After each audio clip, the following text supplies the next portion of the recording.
অনেক সুন্দর পান্ডা, হাজার হাজার দোকান।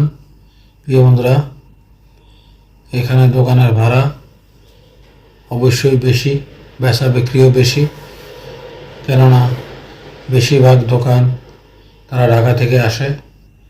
ঢাকা থেকে এসে এখানে বিভিন্ন মেলা করে তারা। আমাদের কুমিল্লা শামসিরি উরুস মেলা চলিতেছে। আশা করি তোমাদের কেমন লাগলো কমেন্টে জানিয়ে দেবা, সবাইকে দেখার সুযোগ করে দেবা।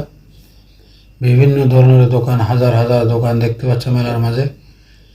প্রিয় বন্ধুরা, আশা করি তোমাদের অনেক অনেক ভালো লাগবে এই সুন্দর পরিবেশ, মেলার সৌন্দর্য, মেলার সুন্দর দৃশ্য তোমাদের মাঝে তুলে ধরলাম। প্রিয় বন্ধুরা, দেখতে পাচ্ছ অনেক সুন্দর সুন্দর ব্যাগ, কসমেটিক, দুই পাশে দোকান বিভিন্ন